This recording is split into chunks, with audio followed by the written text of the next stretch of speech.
নদী হোক বা সাগর হোক, নৌকা আমাদের এটা পার করতে সাহায্য করে। এই নৌকা কখনো কখনো ডুবেও যায়। এবারে এখানেই লুকিয়ে রয়েছে একটা শিক্ষা। অটল জলে এই নৌকা থাকে, তবুও ডুবে যায় না। এটা তখন ডুবে যায় যখন সেই জল নৌকায় প্রবেশ করতে থাকে। যখন জলের স্তর আস্তে আস্তে নৌকায় বেড়ে যায়, তখন নৌকা ডুবে যায়। এবার এটা আমাদের সাথেও হয়।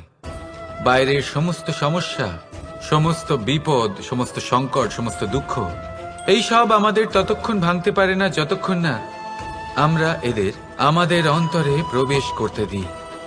একবার এরা প্রবেশ করে গেলে আমরা ভেঙে গড়িয়ে যাব, ডুবে যাব। এই মনে আগেই প্রেম আর বিশ্বাস ভরে ফেলুন। জীবনে যত বড় বিপদই আসুক না কেন, আপনাকে কখনো ভাঙতে পারবে না। রাধা রাধা। হাতের কত রকম রূপ হয়। কিছু স্নেহের সাথে আপনাকে স্পর্শ করে, তো কিছু প্রহার হিসেবে বর্ষিত হয়। কিছু বন্ধুত্বের নামে আপনার দিকে অগ্রসর হয়, তো কিছু শত্রুতার দিকে আপনাকে টেনে নিয়ে যায়। কিন্তু কখনো ভেবে দেখেছেন যে কোন হাত বেশি মূল্যবান? যখন আপনি সফল, যখন আপনি ভালো কাজ করেন, তখন কিছু হাত আপনার জন্য করতালি দেয়। আর কিছু হাত এমন হয় যা আপনার কাঁধ স্পর্শ করে যখন আপনি জীবনে সব থেকে অসফল হন, যখন আপনি ভেঙে পড়েন। তাই করতালি দেওয়া সেই হাত, আপনার প্রশংসা করা সেই হাত, তার থেকে অনেক বেশি দামি সেই হাত যা আপনাকে তখন আশ্বস্ত করে যখন আপনি এমন সময় কাটাচ্ছেন যা আমরা কেউ কাটাতে চাই না। সেটা আপনার সম্বল হয়ে ওঠে, আর এই সম্বলই আপনাকে জীবন অতিবাহিত করার শক্তি প্রদান করে। তাই একে অপরের সম্বল হয়ে থাকবেন, জীবনে সব সময় ভালো থাকবেন। রাধা রাধা। মানুষ, প্রত্যেক মানুষ কাউকে ভালোবাসে, কাউকে ঘৃণা করে, কাউকে সম্মান করে, আবার কাউকে তিরস্কারও করে। মানুষ সবকিছু হতে পারে, সুস্থও হতে পারে, রোগীও হতে পারে, ধনীও হতে পারে, নির্ধনও হতে পারে, বন্ধুও হতে পারে, আবার শত্রুও হতে পারে। যদি কিছু না হতে পারে, তা হলো অস্পৃশ্য, অচ্ছুত। ভগবানের কাছে সব থেকে বড় পাপ এই যে মানব শরীর, তা ঈশ্বর প্রদত্ত, তা তার মন্দির। প্রত্যেক শরীরে ব্রহ্মদেব বাস করেন। তাই শরীরের অপমান করা, সেটা ছোঁয়া থেকে দূরে থাকা, এটা কখনো করবেন না। এই জীবনে ছুত অছুত কখনো বিচার করবেন না। পরমেশ্বর যা দিয়েছেন তার সম্মান করতে শিখুন। আর আসুন আমার সাথে ভালোবেসে বলুন, রাধা রাধা। উপহার, উপহার কারোর জন্য বস্তু হতে পারে, তো কারোর জন্য অনুভূতি। কিন্তু এই উপহার সকলের ভালো লাগে। এবার যদি জিজ্ঞেস করা হয় যে উপহার কিরকম হওয়া উচিত, তাহলে কেউ বলবে যে উপহার এমন হওয়া উচিত যার সাথে আমরা সোনা রূপোর তুলনা করতে পারি। কেউ বলবে এমন উপহার হওয়া উচিত যা পেলে কারোর মন খুশি হয়ে ওঠে, সে আনন্দ উপভোগ করে। ব্যক্তি উপহার যা দিচ্ছে তা নির্ভর করছে তার আর্থিক অবস্থার উপরে। কিন্তু উপহার যাই হোক না কেন, তাতে একটা অনুভূতির অভাব কখনোই থাকা উচিত নয়। আর সেই অনুভূতি হলো ভালোবাসার অনুভূতি। তাই মনে রাখবেন, ভালোবাসার থেকে বড় উপহার আর কিছুই নেই। আর যদি ভালোবাসার এই উপহার আপনি লাভ করেন, তার থেকে বড় আর কোনো সম্মান নেই। রাধা রাধা। কখনো কোনো বাচ্চাকে দেখেছেন? কত কিছু ঘটতে থাকে তার জীবনে। শৈশব থেকে বেড়ে ওঠা অবধি অসংখ্য অনুভূতি অনুভব করে সে। কখনো পড়ে যায়, কখনো আহত হয়, কখনো জ্ঞান লাভ করে, কখনো কষ্ট সহ্য করে, তো কখনো আনন্দ উপভোগ করে। কিন্তু মনে রাখে সে শুধুমাত্র আনন্দের মুহূর্তগুলি। এবার শুধু একবার আপনার জীবনের প্রারম্ভের দিকে তাকিয়ে দেখুন। আপনার শৈশবে তাকিয়ে দেখুন, আপনি দেখবেন বেশিরভাগ যেসব স্মৃতি আপনার মনে আছে সেগুলি সমস্ত ভালো মুহূর্তের, খারাপ মুহূর্তের নয়। সেই জন্য শৈশব সব থেকে সুখী হয়, এতে নিশ্চিন্ত থাকা যায়। সেই জন্য আজ আপনি যতই বড় হয়ে উঠুন না কেন, খারাপ স্মৃতি, খারাপ ঘটনা সব ভুলে যাওয়ার চেষ্টা করুন। একবার খারাপ ঘটনা ভুলে যাওয়ার অনুভূতি আপনার হয়ে গেলে তখন মনে রাখবেন, যতই কঠিন পরিস্থিতির মুখোমুখি আপনাকে হতে হোক, তার মোকাবিলা করতে আপনি সক্ষম। রাধা রাধা। উৎসব, পুজো, পার্বণ আমাদের জীবনে উল্লাস ভরে দেয়। এবার দীপাবলির উৎসব এসেছে। আপনি কখনো ভেবেছেন যে এইসব উৎসব যেমন গুরু পূর্ণিমা, দোল, রাখি বন্ধন এইসব পূর্ণিমার দিনে অনুষ্ঠিত হয়, যখন চাঁদ আকাশে পুরোপুরিভাবে দেখা যায়। কিন্তু দীপাবলির এই শুভ উৎসব অনুষ্ঠিত হয় অমাবস্যার দিবসে। অমাবস্যা, যাকে আমরা অশুভ বলে মনে করি। কখনো ভেবে দেখেছেন কেন শ্রীরাম অমাবস্যার এই দিন বেছেছিলেন অযোধ্যায় ফেরার জন্য? একদিন পরে বা একদিন আগেও তো আসতে পারতেন উনি, কারণ উনি এই সংসারকে একটা বার্তা পৌঁছে দিতে চেয়েছিলেন যে মুহূর্ত নয়, কর্মই আসল। যদি আপনার কর্ম বড় হয়, শুভ হয়, তাহলে অমাবস্যার এই রাতকেও প্রদীপের সাহায্যে আলোকিত করা যেতে পারে। তাই সময় বিচার করা না করা আপনার সিদ্ধান্ত মাত্র, কিন্তু নিজের কর্মের বিচার করা আমার উপদেশ। রাধা রাধা। আসুন এই ছোট্ট গাছটা দেখুন। এই গাছ আমার কাছে অত্যন্ত প্রিয়। আমি এই গাছটাকে ভীষণ ভালোবাসি। এবার ভাবুন, এই ভালোবাসায় আমি ওকে দিনে যদি 6 বার জল দিই, তাহলে কি ওর বিকাশ ঠিক করে হবে? এটা কি ওর জন্য ভালো হবে? কখনোই নয়। এর শিকড় পচে যাবে, এর শিকড়ের জল গ্রহণ করার ক্ষমতা শেষ হয়ে যাবে। তাহলে কি করা দরকার? দরকার হলো একে সঠিক মাত্রায় জল দেওয়া। দরকার হলো সঠিক সময় অন্তর তাকে জল দেওয়া। দরকার হলো একে সূর্যের তাপও সহ্য করতে হবে। দরকার হলো প্রতিটা কাজ যেন পরিমাণ মতো হয়। এবারে এই ভুল বেশিরভাগ মাতাপিতাই করে ফেলেন। নিজের সন্তানকে এতটাই ভালোবেসে ফেলেন, আর তাতে সন্তানের প্রতিটা ইচ্ছে পূরণ করেন। তারা প্রত্যেকটা জিনিস তাদের দেন, প্রতিবার তাই করেন। আর এইভাবে সন্তানের বিকাশে নিজেই বাধা হয়ে ওঠেন। এরকম করবেন না। এই যাত্রা আপনার সন্তানের। এই যাত্রায় আপনার সন্তানকে অনেক কিছু শিখতে হবে। নিজের ক্ষমতায় কাজ করতে হবে তাদের। করতে দিন। একটা অত্যন্ত গুরুত্বপূর্ণ কথা বলবো আপনাদের, তা আপনারা মনে রাখবেন। প্রেম আর শত্রুতা অধিক হয় তাহলে তা ক্ষতিকর। প্রতিটা বিষয়ে সমতা বজায় রাখুন।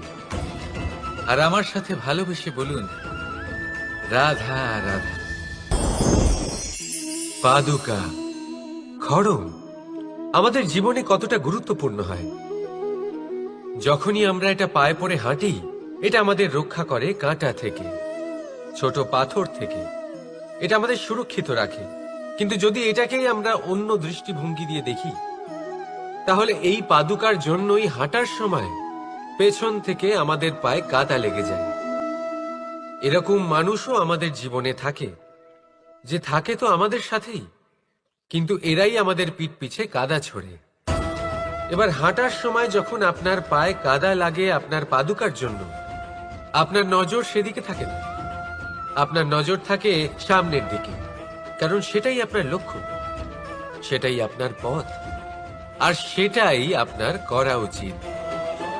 তাই মনে রাখবেন, আপনার পা ধরে সেই টানতে পারে যে আপনার পেছনে রয়েছে, আর আপনার নজর সেখানে নয়। সবসময় সামনে নিজের লক্ষ্যে থাকা উচিত। প্রতি মুহূর্তে নিজের লক্ষ্যের দিকে তাকিয়ে থাকুন। সবসময় জীবনের সামনে এগোতে থাকুন। আর রাধা রাধা। মানুষ মানুষ এক সামাজিক প্রাণী। সমাজে ঘোরাফেরা করে, অন্য মানুষ খুঁজে বেড়ায়, সম্পর্ক তৈরি করে, সেটাকে গড়ে তোলে, সুখ দান করে, সুখ লাভ করে, নিজের দুঃখকে কম করে। কিন্তু একটা জিনিস সে বোঝে না, কোন ব্যক্তি আপন আর কোন ব্যক্তি পর। দেখুন, আপন সে নয় যে সুখের সময় আপনার সাথে থাকে। আপন সে যে দুঃখের সময়ে শুরু থেকে শেষ অবধি আপনার সঙ্গে থাকে। তাই খেয়াল রাখবেন, সুখের সময় যে আপনার সাথে থাকে তারা সেই ব্যক্তিগণ যাদের আপনি পছন্দ করেন। কিন্তু যে দুঃখের সময়, সমস্যার মধ্যে, কষ্টের ও একাকিত্বের মধ্যে আপনার সাথে থাকে, আপনাকে সব সময় সঙ্গ দেয়, তারা সেই ব্যক্তি যারা আপনাকে পছন্দ করে। এবারে কাকে আপনি আপন বানাবেন আর কাকে পর, সিদ্ধান্ত আপনার। রাধা রাধা। নাম কত সাধারণ একটা বিষয়।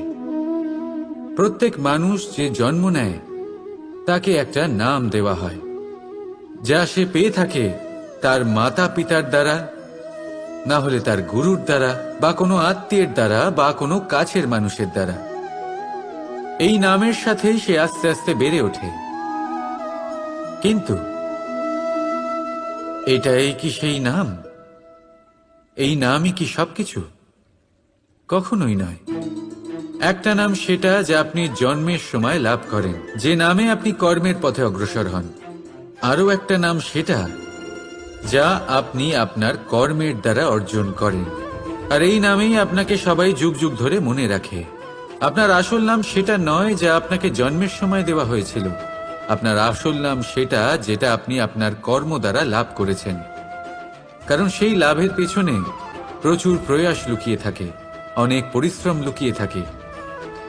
কিন্তু যদি আপনি চান যে মানুষ আপনার নাম মনে রাখে, তাহলে আপনাকে কর্মের পথে অগ্রসর হতেই হবে, শুভ কর্ম করতে হবে, অনর্গল চেষ্টা করে যেতে হবে, মহান কাজ করতে হবে।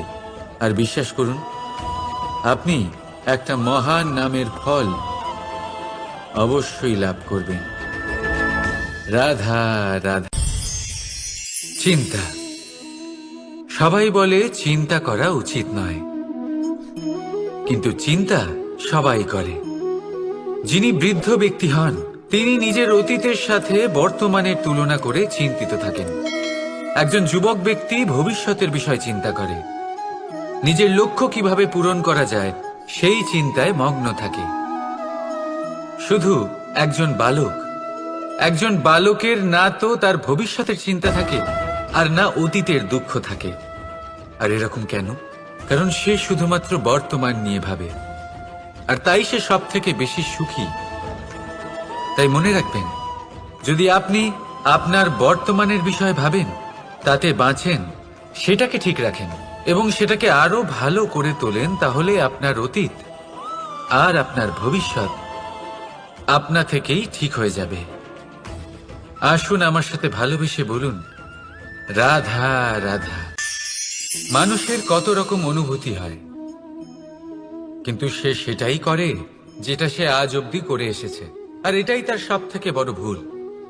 আপনাকে যদি উদাহরণ দিই, তাহলে একটা গোয়ালা যে ছোটবেলা থেকে একটাই কাজ করেছে, গরুকে চড়িয়েছে, দুধ বের করেছে, সে সারা জীবন সেটাই পাবে, শুধু দুধ। কিন্তু ভেবে দেখুন, যখন এই দুধ কোনো ময়রার কাছে যায়, তখন সে সেটা দিয়ে মালপোয়া বানায়, মাখন বানায়, বিভিন্ন রকমের সুস্বাদু মিষ্টি বানায়, ঘি বানায়। সে বড় কিছু করে, তার বদলে সে বড় কিছু পায়। তাই মনে রাখবেন, যদি আপনি সেটা করেন যেটা আপনি সব সময় করে এসেছেন, তাহলে আপনি সেটাই পাবেন যা আপনি আজ পর্যন্ত পেয়ে এসেছেন। নতুন কিছু করার চেষ্টা। রাধা রাধা। যদি আমি আপনাকে জিজ্ঞেস করি যে এই সংসারে সব থেকে মাহাত্ম্যপূর্ণ বস্তু কি, তাহলে আপনি বলবেন জল। আর একদম ঠিক বলবেন। কিন্তু কোন কারণে? এই জন্য যে সে আমাদের জীবন দান করে, এই জন্য যে সে আমাদের তৃষ্ণা মেটায়, নাকি এই জন্য যে আমাদের দৈনিক কাজ থেকে শুরু করে আমাদের মৃত্যু অবধি কাজে আসে, সব কাজে আমাদের সাহায্য করে? না, এর পেছনে একটা কারণ হলো জলের প্রকৃতি। ভেবে দেখুন, সমুদ্রের এই জল সূর্যের তাপ সহ্য করে বাষ্পীভূত হয়, তারপর উপরে গিয়ে মেঘে পরিণত হয়, তারপর সেই মেঘ রূপে প্রবাহিত হয়ে কোনো পর্বতের সাথে ধাক্কা খেয়ে বর্ষা হয়ে এই পৃথিবীতে বর্ষিত হয়। আর এই পৃথিবীর ধূলিকণা এর মাটিকে নিজের মধ্যে ধারণ করে। মানুষের দ্বারা, অন্য প্রাণীর দ্বারা যে ময়লা ছড়িয়ে পড়েছে তাকে নিজের মধ্যে ধারণ করে, আর তারপর ফের অগ্রসর হয়ে পড়ে সমুদ্রের দিকে, সমুদ্রে মিশে যায়। কিন্তু তবুও আবার বাষ্পীভূত হওয়ার সময় সেই ময়লাকে সে সেখানেই ফেলে যায়, সেই ময়লাকে নিজের সাথে নিয়ে যায় না। ব্যাস, এটাই জলের প্রকৃতি, যা তাকে মহান করে তোলে। আপনিও আপনার জীবনে আপনার কর্ম করুন, মহান কর্ম করুন, ভালোভাবে করুন, কিন্তু সেই কর্মের সাথে যে অহংকার আসে সেটা নিজের মধ্যে প্রবেশ করতে দেবেন না। তার থেকে ওপরে উঠুন, আপনি নিজেকে জলের মতো হালকা অনুভব করবেন। রাধা রাধা। এই সংসারে যেই জন্মগ্রহণ করে কিছু না কিছু অবশ্যই শেখে, এবং তার জন্য থাকে তার গুরুর অবদান। এবার এই গুরু কে হবেন তা আমরা নির্বাচন করি। হয়তো তিনি আমাদের মাতা পিতা হতে পারেন, হয়তো বন্ধু হতে পারেন, হয়তো দাদাও হতে পারেন, আদর্শ হতে পারেন, বা হয়তো গুরুকুলের শিক্ষাকর্তা গুরুও হতে পারেন। এবার সংসারের এমন কিছু জিনিস আছে যা জগতের কোনো গুরুই শেখাতে পারবেন না, তা আপনাকে সময় শিখিয়ে দেবে। কারণ এই সংসারে সময়ের থেকে বড় গুরু আর কেউ হয় না। এবার সময় আর গুরুর মধ্যে একটা সাদৃশ্য আছে আর একটা তফাতও আছে। সাদৃশ্য হলো যে সময় আর গুরু দুজনেই আপনাকে শেখায়। তফাতেই যে গুরু প্রথমে আপনাকে শিক্ষাদান করে, তারপর আপনার পরীক্ষা নেন। সময় প্রথমে আপনার পরীক্ষা নেয়, তারপর আপনাকে শিক্ষা দেয়। এবার শিক্ষা লাভ করে পরীক্ষা দেওয়া আর পরীক্ষা দিয়ে শিক্ষা লাভ করা, এই দুই ভিন্ন বিষয়। আর সব সময় মনে রাখবেন, এই সময়ের থেকে আপনি যা শিক্ষা লাভ করবেন তা সব সময় যত্ন করে আপনার কাছে রেখে দেবেন। কারণ সময়ের থেকে বড়, সময়ের থেকে দামি, সময়ের থেকে অত্যন্ত আধুনিক আর কোনো গুরু নেই। রাধা রাধা। প্রেম আর চাওয়া একই মনে হয়, তাই না? কিন্তু আসলে এরা আলাদা। এদের মধ্যে অনেক তফাৎ আছে। দেখতে গেলে প্রেম আর চাওয়া কখনোই এক হতে পারে না। এবার যদি আপনাকে আমি এক উদাহরণ দিই, যদি আপনি এই ফুলকে চান, তাহলে আপনি এটাকে তার ডাল থেকে ছিঁড়ে আপনার কাছে রেখে দেবেন। কিন্তু যদি আপনি একে ভালোবাসেন, তাহলে আপনি প্রতিদিন এসে এটার শিকড়ে জল দেবেন, যাতে সে আরো প্রস্ফুটিত হয়। শুধু এটাই তফাৎ চাওয়া আর প্রেমের মধ্যে। চাওয়া স্বার্থ হয়ে ওঠে, যেখানে প্রেম প্রেম পরমার্থ হয়ে ওঠে। তাই কাউকে না চেয়ে ভালোবাসুন, জীবন ধন্য হয়ে উঠবে। রাধা রাধা।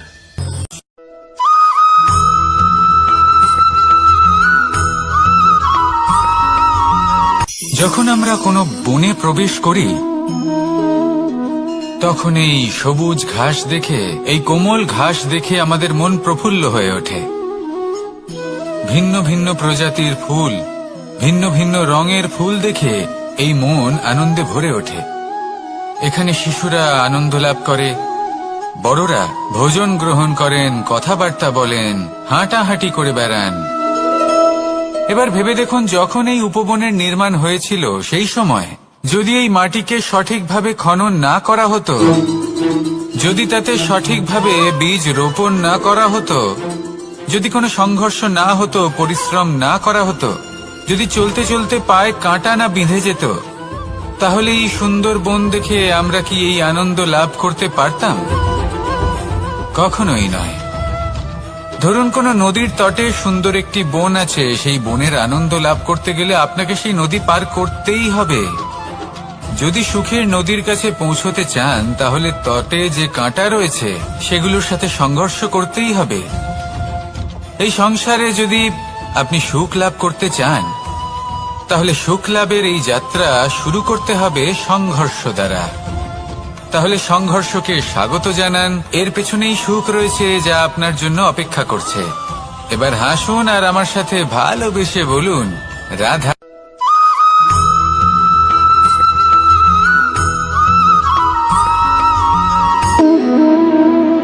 সম্পর্ক হলো আমাদের জীবনের একটি আধার।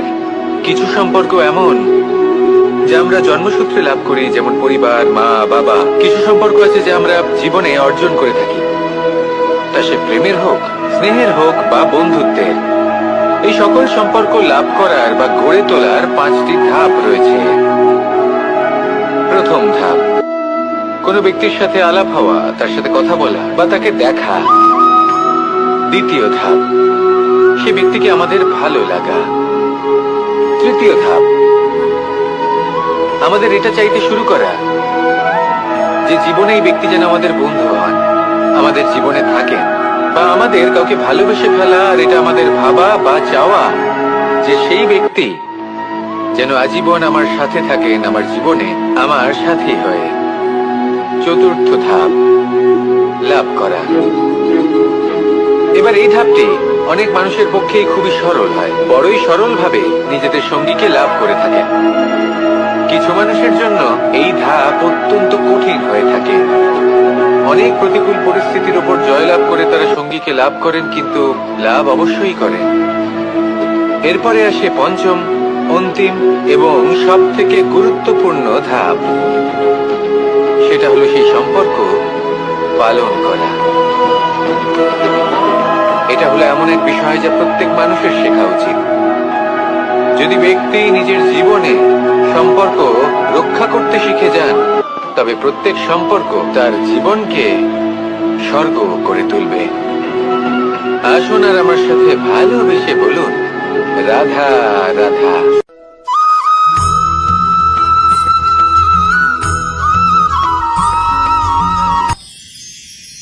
মানুষ তার জীবনে দুই ধরনের পরিস্থিতিকে খুব ভয় পায়। এক, কোনো কারণবশত কারোর সামনে নত হওয়া। দুই, কোনো কারণে নিজের চরিত্র থেকে, নিজের মূল্যবোধ থেকে বিচ্যুত হওয়া।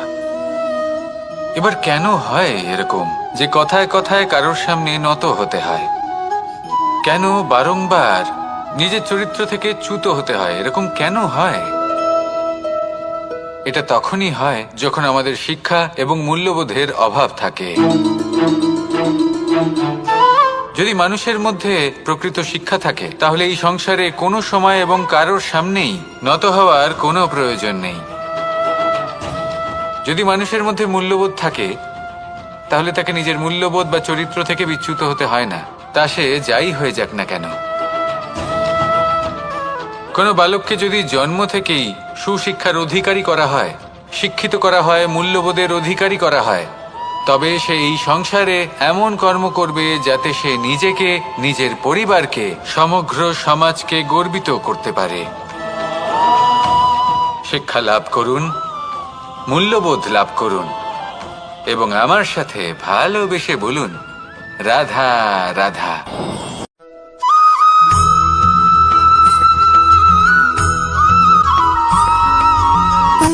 সুখ, দুঃখ এবং শক্তি, এই তিন হলো এই সংসারের ত্রিদেবের মতো। আমাদের জীবনে যা কিছু ঘটছে এই তিনটির ভিত্তির উপরেই হচ্ছে। আসলে এই সংসারের একটা নিয়ম আছে, যখনই আপনি কিছু লাভ করেন এই সংসার আপনার পরীক্ষা নেয়।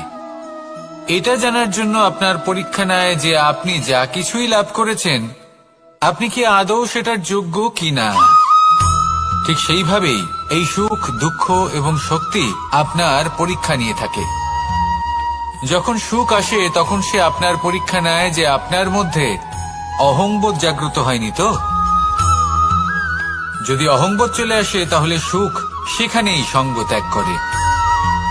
দুঃখ আপনার ধৈর্যের পরীক্ষা নিতে থাকে।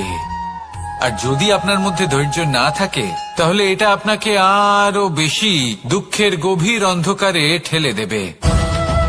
সেখানে শক্তি পরীক্ষা নেয় আপনার বিনম্রতার। যদি আপনি বিনম্র না হন তাহলে হয় এই শক্তি আপনার সঙ্গ ত্যাগ করবে, নয় এই শক্তি বিনম্রতার অভাবে আপনার পতনের কারণ হতে পারে। এই সংসারে যে কোনো ব্যক্তি যিনি এই পরীক্ষায় উত্তীর্ণ হয়ে থাকেন, এই জীবনে তিনি সাফল্য লাভ করেন। আসুন আমার সাথে ভালোবেসে বলুন, রাধা রাধা।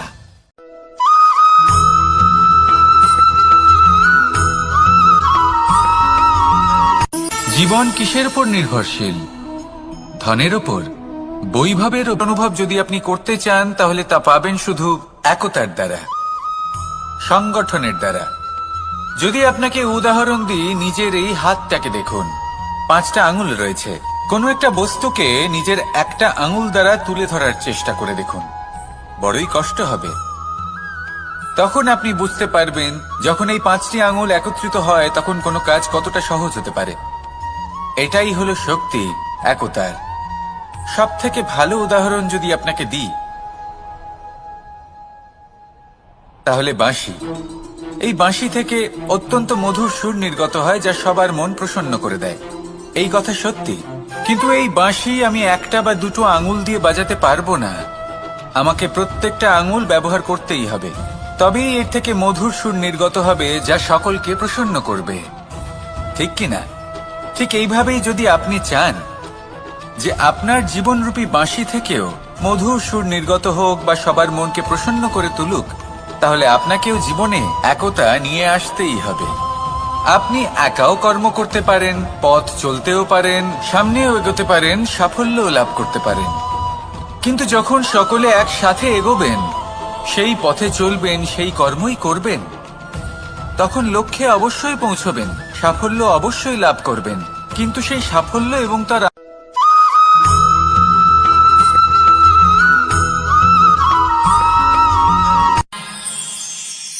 আমরা সবাই সূর্যকে সম্মান কেন করি? কারণ আমরা জানি যে সন্ধেবেলা যখন সূর্যাস্ত হবে তখন শুধুমাত্র অন্ধকার বাকি থাকবে। ঠিক কিছুটা এরকমই হয় আমাদের মাতা পিতাও, যিনি আমাদের জন্ম দেন, আমাদের ভরণ পোষণ করেন, আমাদের বড় করেন, আমাদের প্রেম প্রদান করেন।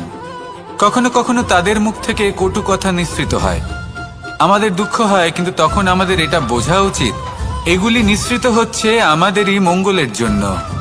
যেমন সূর্যদেব, উনিও উত্তাপ দিয়ে থাকেন আমাদেরই মঙ্গলের জন্য, যাতে ফসল পাকতে পারে, যাতে জল বাষ্প হয়ে মেঘ হতে পারে, বৃষ্টি হতে পারে, আর এই সংসারে নিরন্তর জলের প্রবাহ থাকে। আমাদের মাতা পিতা, তাদের কঠোর আচরণ, তাদের কঠোর অনুশাসনের পেছনে লুকিয়ে থাকে ওনাদের ভালোবাসা। আমাদের তা বুঝতে হবে, সসম্মানে ওনাদের গ্রহণ করতে হবে। কারণ ঠিক সূর্যাস্তের পরে যেমন চতুর্দিক অন্ধকারচ্ছন্ন হয়ে যায়, তেমনি আমাদের জীবন থেকে যখন আমাদের মাতা পিতা চলে যায় তখন আমাদের জীবনেও শুধু এবং শুধুমাত্র অন্ধকারই ছেয়ে থাকে। সেই জন্য নিজের মাতা পিতাকে সম্মান করুন, ওনাদের ভালোবাসা প্রদান করুন। এই মন আর এই জীবন প্রসন্ন হয়ে বলবে, রাধা রাধা।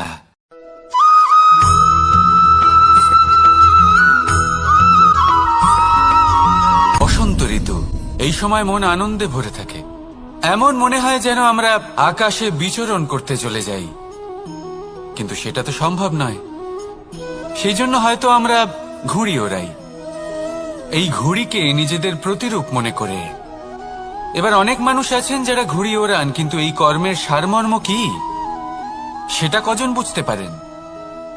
আপনি এটা মনে করুন যে আপনি হলেন সেই ঘুড়ি, আর এই সুতো যিনি ধরে রয়েছেন তিনি হলেন পরমাত্মা।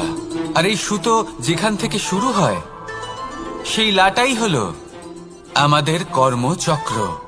এবার আপনি নিজেই অনুমান করুন যে এই উড়ান কার ওপর নির্ভরশীল, পরমাত্মার ওপর আর আপনার কর্মের ওপর। যদি পরমাত্মা আপনার হাত ধরে থাকেন, আপনার সাথে থাকেন, যদি আপনি শুভ কর্ম করতে থাকেন, আপনি এই আকাশে উড়তে থাকবেন। কিন্তু কোথাও যদি পরমাত্মার সাথে এই বন্ধন ছিন্ন হয়, আপনার কর্মচক্র খারাপ হয়ে যায় বা থেমে যায়, তাহলে আপনার এই ঘুড়ি কেটে যাবে আর দূরে কোনো গাছের ডালে গিয়ে আটকে যাবে। তাই শুধুমাত্র ঘুড়ি ওড়াবেন না, তার থেকে শিখুন, পরমাত্মার সাহচর্যে থাকুন, সবসময় শুভ কর্ম করতে থাকুন আর সবসময় এই আকাশে উড়তে থাকুন। আসুন আর আমার সাথে ভালোবেসে বলুন, রাধা রাধা।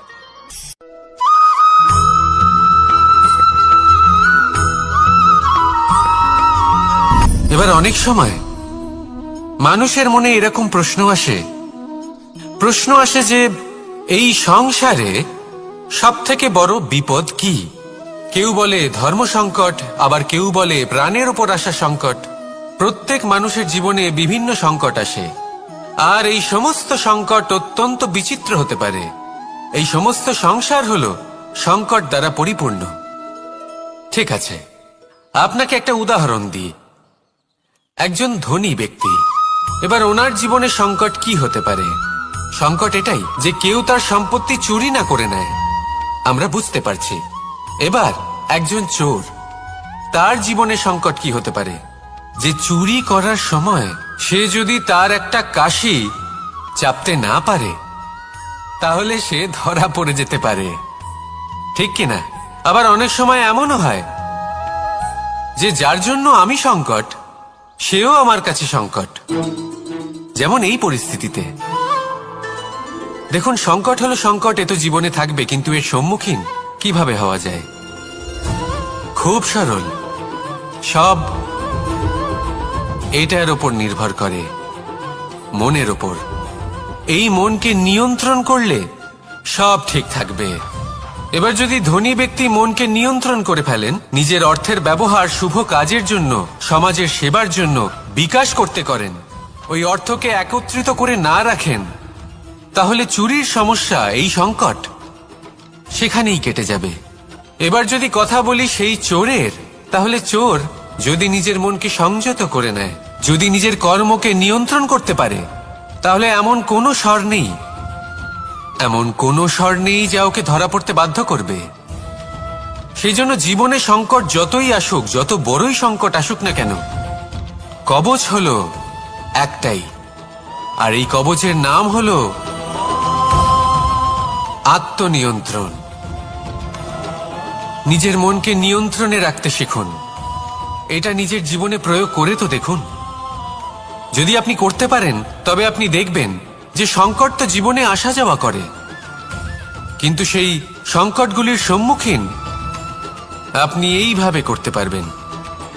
তাহলে সেটাই করুন, আর আমার সাথে ভালোবেসে বলুন, রাধা রাধা।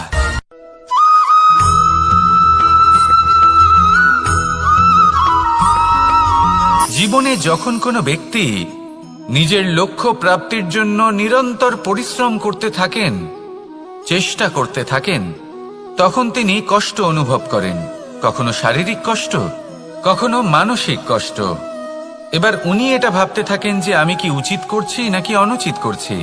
কারণ অন্যদিকে এমন একজন ব্যক্তিও আছেন যিনি একদমই পরিশ্রম, চেষ্টা করছেন না। তিনি মদিরা পান করেন, বিলাসিতায় জীবন কাটান, অলস প্রকৃতির হয়ে ওঠেন, নিদ্রাতে বিলীন হয়ে থাকেন আর ভাবেন যে তিনি সুখ লাভ করছেন। কিন্তু এরকম কেন হয়? কারণ যখন আমরা সৎ পথে থাকি, উচিত পথে চলি, লক্ষ্য প্রাপ্ত করার জন্য চেষ্টা করতে থাকি, তখন আমাদের ভেতরে থাকা নেতিবাচক শক্তি এবং পাপ এই দেহকে ত্যাগ করে দেয়। আর এই অনুভূতিটাই আমাদের দুঃখের অনুভূতি দেয়, কষ্ট দেয়। এবার সেখানে যদি আমরা কুপথে চলি, অনুচিত পথে চলতে থাকি, তাহলে আমাদের ভেতরে থাকা পুণ্য এবং ধনাত্মক শক্তি আমাদের দেহ ত্যাগ করে দেয়। আর এই অনুভূতির কারণেই আমরা সুখ অনুভব করি। কিন্তু কখনো ভাববেন যে এই সুখ বেশি সময় পর্যন্ত থাকে না। সেই জন্য সবসময় মনে রাখবেন, যদি আপনি জানেন যে এটাই আপনার লক্ষ্য, এটাই উচিত পথ, শুভ পথ, তাতে নিরন্তরভাবে এগিয়ে যেতে চেষ্টা করতে থাকুন। এই কষ্ট আপনাকে সুখের পরাকাষ্ঠায় কখন পৌঁছে দেবে তা আপনি জানতেই পারবেন না। আসুন আমার সাথে ভালোবেসে বলুন, রাধা রাধা।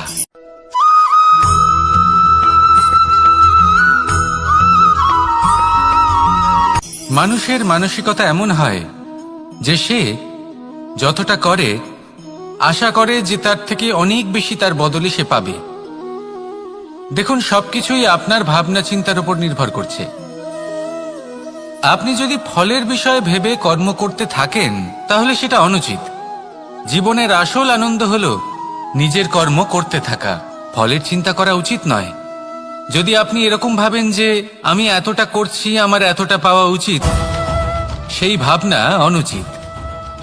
যদি আপনি সেবার মানসিকতা নিয়ে কর্ম করতে থাকেন, কর্মচক্রে প্রবাহিত হন, যদি আপনি এমন ভাবনা রাখেন যে আমি এতটা পাচ্ছি তাই এর থেকে অনেক বেশি আমি কর্ম করব, তাহলে নিশ্চিত রূপে আপনি যতটা করছেন তার থেকে অনেক বেশি আপনি পাবেন, আপনার আশার থেকে অনেক বেশি আপনি পাবেন।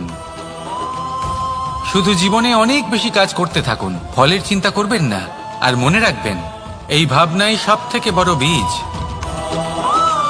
কর্মের উপর বিশ্বাস রাখুন, জীবনে যা যা আপনি চান সবই সুখময় হবে। আসুন আর আমার সাথে ভালোবেসে বলুন, রাধা রাধা।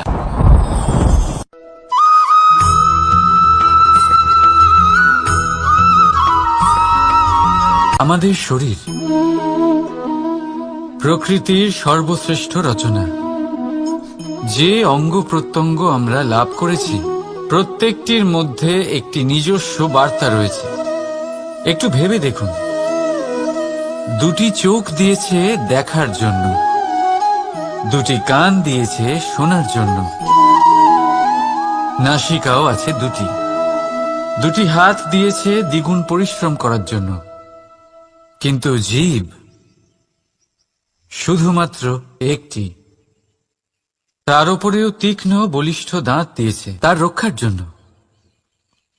কখনো ভেবে দেখেছেন কেন?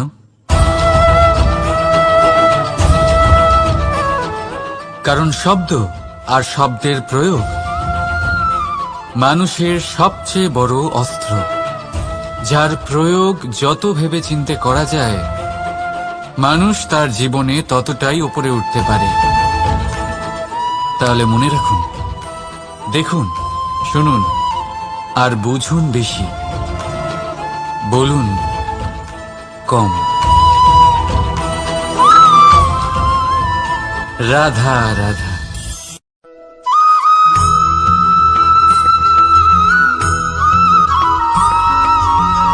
এই সংসারে কোনো বস্তু হোক বা ব্যক্তি হোক, তার একার গুরুত্ব কিন্তু খুব বেশি নয়। একটা উদাহরণ হিসেবে বৃষ্টির ফোঁটাকে ভেবে দেখুন। যদি একটি বৃষ্টির ফোঁটা হয় তাহলে তার খুব বেশি গুরুত্ব থাকে না, কিন্তু যখন সহস্র বৃষ্টির ফোঁটা মেঘের মধ্যে দিয়ে ঝরে পড়ে তখন সেটা বর্ষার রূপ ধারণ করে। সেই বর্ষা যা এই প্রকৃতিকে শান্ত করে। সেইভাবেই পাথরের ছোট টুকরো, তার খুব বেশি গুরুত্ব থাকে না, কিন্তু যখন অসংখ্য পাথরের টুকরো একত্রিত হয় তখন তা পর্বতের আকার ধারণ করে। সেইভাবেই কিছু মানুষ যখন একত্রিত হন তখন তৈরি হয় পরিবার, কিছু পরিবার যখন একত্রিত হয় তখন তৈরি হয় সমাজ, যখন অনেক সংখ্যক সমাজ একত্রিত হয় তখন তৈরি হয় রাজ্য। এবার এই রাজ্যের সব থেকে গুরুত্বপূর্ণ ব্যক্তি হতে পারেন রাজা, কিন্তু তাও সেই রাজা একা কিছু করতে পারেন না। যুদ্ধ লড়ার সময় তারও নিজের সৈন্যদলকে প্রয়োজন পড়ে।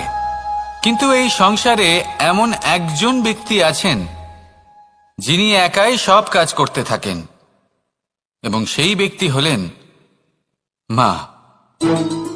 আমাদের জীবনে একজন পিতার ভূমিকা কিন্তু নিঃসন্দেহে অমূল্য, কিন্তু আমাদের সকলের জীবনে যে ভূমিকা একজন মায়ের তা অন্য কারোর থাকে না। একজন মা একাই সন্তানকে বড় করতে পারেন, সংস্কারী করে তুলতে পারেন, তার জন্য পরিশ্রম করেন। আর এত কিছু কাজ করার পরেও তার কাজের জন্য তিনি প্রশংসা অবশ্য পান না, উল্টে যদি সেই সন্তান অনুচিত পথে চালিত হয়, অনুচিত কর্ম করে, তখন সেই মাকেই অপবাদের পাত্র হয়ে উঠতে হয়। আমাদের জীবনে মায়ের যোগদান কতটা সেটা বুঝুন। আপনাকে বড় করে তোলার জন্য উনি কতটা পরিশ্রম করেছেন সেটা বুঝুন। আজ থেকে, এখন থেকে, এই মুহূর্ত থেকে মাকে সম্মান করতে শিখুন। যখন সময় পাবেন, যখন সুযোগ হবে, তখন তার প্রশংসা করুন। ওনারও ভালো লাগবে। আর মায়ের এই মমতার জন্য, তার এই ভূমিকার জন্য আসুন সবাই মিলে আমরা তাকে প্রণাম করি, আর সকলে মিলে ভালোবেসে বলি, রাধা রাধা।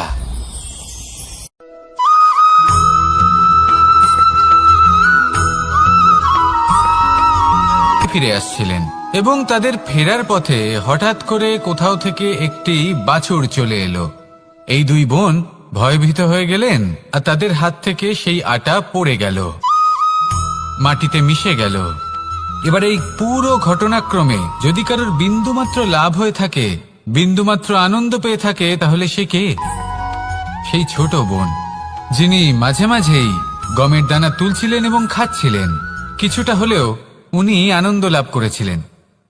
এবার এরকমই হলো আমাদের জীবনে ভক্তি এবং ভালোবাসা সংক্রান্ত বিষয়ে।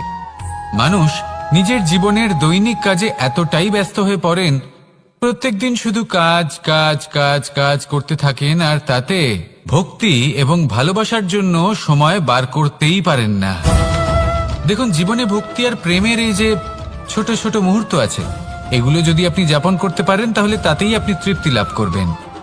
বাকি সবই আপনার ব্যর্থ বলেই মনে হবে। জীবনে যখনই আপনি কোনো কাজ করবেন, ঈশ্বরের প্রতি সমর্পিত হয়ে সেই কাজ করুন। আর যখনই সময় পাবেন, তাহলে সেই সময় নিজের আপনজনদের দিন। যাদের আপনি ভালোবাসেন তাদের প্রতি যত্নবান হন, তাদের শুভাকাঙ্ক্ষী হন। এই প্রেম আর ভক্তির ছোট ছোট মুহূর্তগুলো আপনার জীবনকে চরিতার্থ করে তুলবে। আসুন আমার সাথে ভালোবেসে বলুন, রাধা রাধা।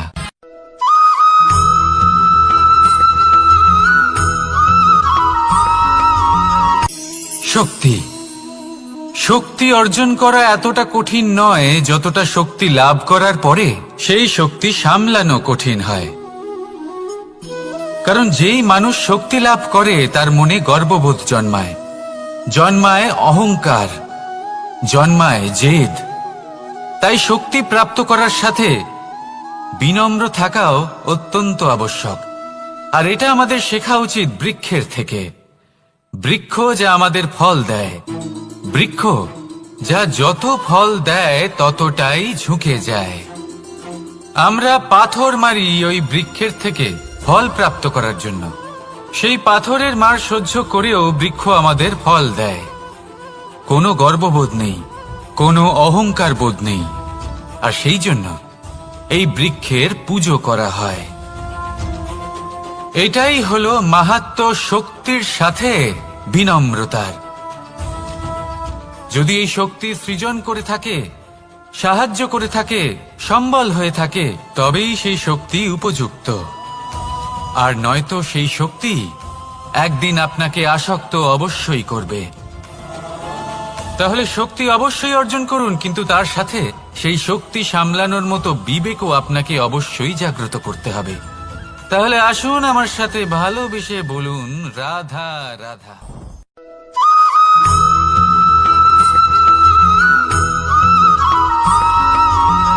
যখন আমরা কোনো বনে প্রবেশ করি, তখন এই সবুজ ঘাস দেখে, এই কোমল ঘাস দেখে আমাদের মন প্রফুল্ল হয়ে ওঠে। ভিন্ন ভিন্ন প্রজাতির ফুল, ভিন্ন ভিন্ন রঙের ফুল দেখে এই মন আনন্দে ভরে ওঠে। এখানে শিশুরা আনন্দ লাভ করে, বড়রা ভোজন গ্রহণ করেন, কথাবার্তা বলেন, হাঁটাহাঁটি করে বেড়ান।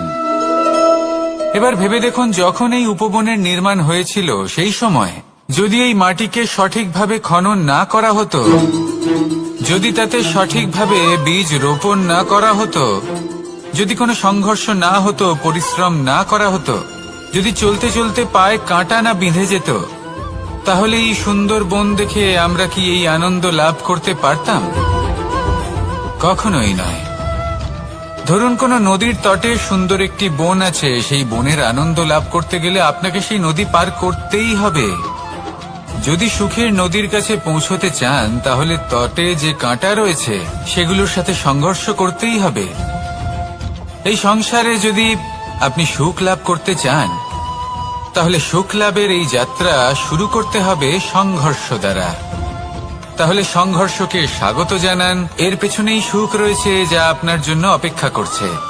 এবার হাসুন আর আমার সাথে ভালোবেসে বলুন, রাধা।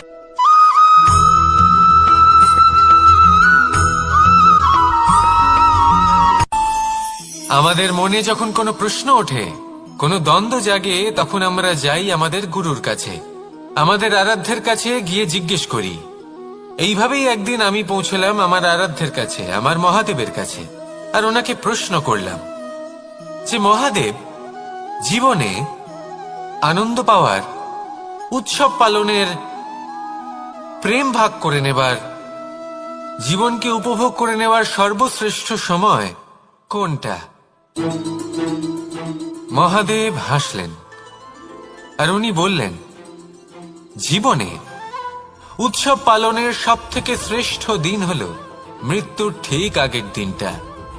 প্রেম ভাগ করে নেওয়ার সব থেকে শ্রেষ্ঠ মুহূর্ত হল মৃত্যুর ঠিক আগের মুহূর্ত। জীবনকে উপভোগ করে নেওয়ার সর্বশ্রেষ্ঠ প্রহর হল মৃত্যুর এক প্রহর পূর্বে। তখন আমি চমকে গেলাম। আমি বললাম, কিন্তু মহাদেব, মৃত্যু তো অনিশ্চিত, আমরা জানিও না কবে আমাদের মৃত্যু হবে। মহাদেব আবার হাসলেন। উনি বললেন যে যদি আমরা এভাবে জীবন কাটাই যে আমরা জীবনের প্রত্যেক দিন, প্রত্যেক মুহূর্ত, প্রত্যেক প্রহর শেষ বলে মনে করি, তাহলে আমাদের সমস্ত জীবন আনন্দের সাথেই অতিবাহিত হবে। কি বলেন?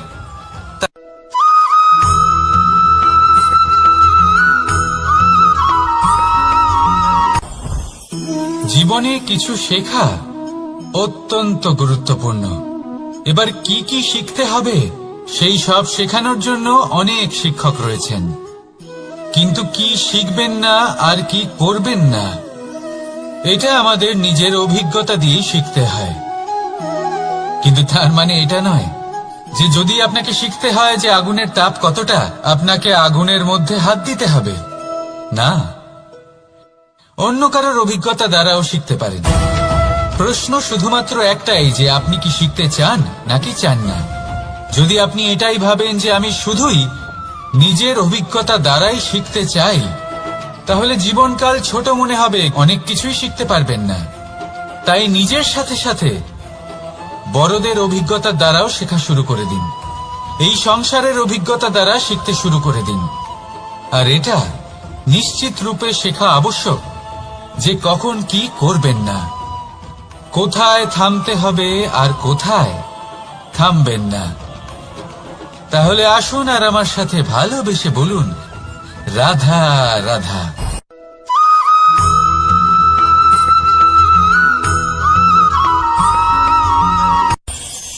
এই সংসারে আমরা প্রকাশ কোথা থেকে পাই?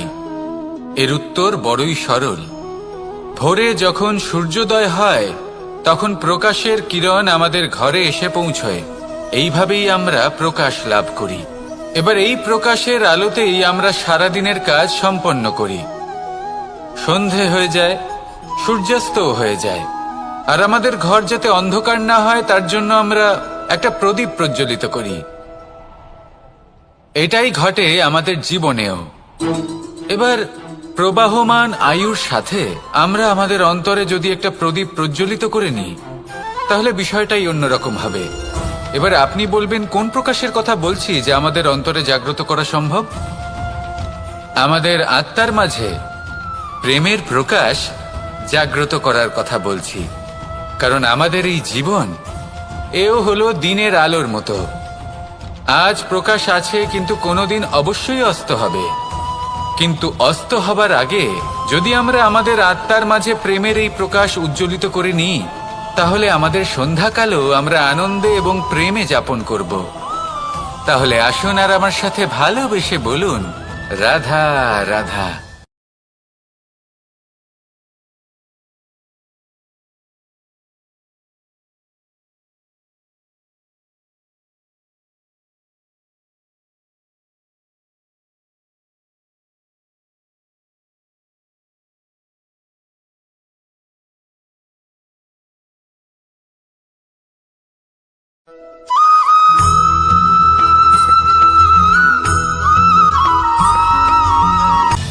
সময়, জীবন, কাল। দেখতে গেলে এই তিনটি শব্দ একটি শব্দেরই সমার্থক শব্দ মনে হয়, কিন্তু এই শব্দগুলির অর্থ কি সমান? কখনোই নয়। হ্যাঁ, এই সময় চলতে থাকে, জীবন চলতে থাকে, কালচক্র চলতে থাকে। এই সময় কেটে যায়, কিন্তু এই জীবন একে যাপন করতে হয়। কি বলেন? এই জীবনে কিছু করুন বা কিছু না করুন, জীবন এমনি কেটে যাবে, আপনি জানতেও পারবেন না। কিন্তু সেটা আমাদের উদ্দেশ্য নয়, একে যাপন করতে হবে। এই জীবনে প্রেরণা পেতে শিখুন, প্রেরণা দিতে শিখুন, আহ্বান গ্রহণ করতে শিখুন, আহ্বান জানাতে শিখুন, মহান কাজ করতে শিখুন, ধন্যাত্মক বোধ জাগিয়ে তুলুন। জীবন অতিবাহিত করার অর্থ কি তা আপনি শিখে যাবেন। কারণ সময় কেটে যায়, সমস্ত যুগ কেটে যায়, কিন্তু জীবনের রীতি জীবন কাটিয়ে দেওয়া নয়, জীবন যাপন করা। এই জীবন সম্পূর্ণরূপে অনুভব করতে হবে, নতুন পথ বানাতে হবে। এবারে যদি এই জীবন বাঁচার সময় একবার ভেবে দেখুন, যদি মনে প্রেম থাকে, সদ্ভাবনা থাকে, তাহলে কি হবে? এই জীবনকে বাঁচার অনুভূতিটাই অন্যরকম হয়ে যাবে, একটা আনন্দময় অনুভূতি লাভ করবেন। তাহলে এটাই করুন আর আমার সাথে ভালোবেসে বলুন, রাধা রাধা।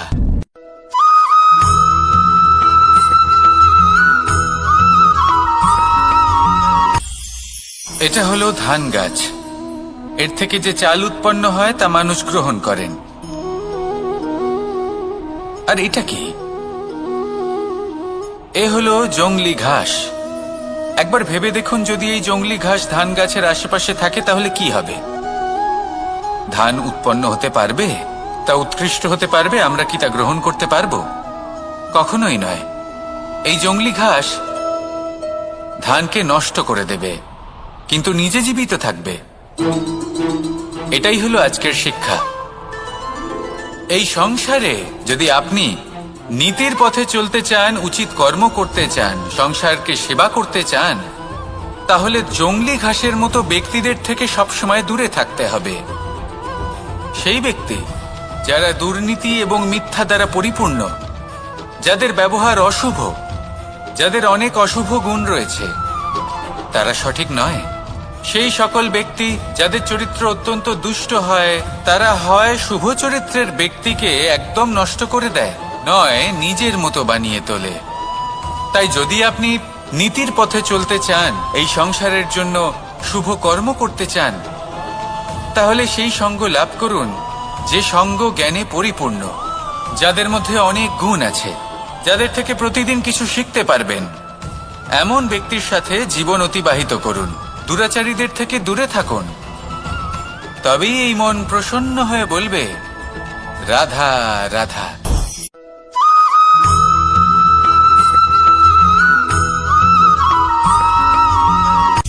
সূচের শেষে একটি ছিদ্র থাকে, যার দ্বারা আমরা এই সুতো পরাতে পারি, আর তারপর সূচের সাহায্যে এই সুতো দিয়ে বস্ত্র সেলাই করা যায়। কিন্তু যদি সুতোটা সোজা করে ধরা না হয়, তাহলে সূচে কখনো এই সুতো পরানোই সম্ভব নয়।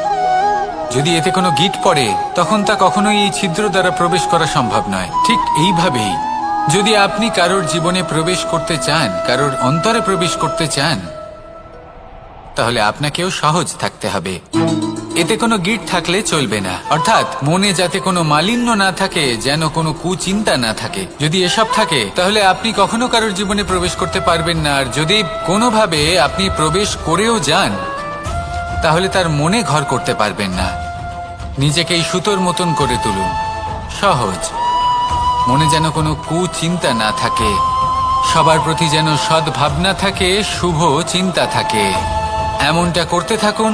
এমন একটা দিন আসবে যেদিন এই সমস্ত সংসারের ব্যক্তির মনে আপনি বাস করবেন, আর তখন এই মন প্রসন্ন হয়ে বলবে, রাধা রাধা।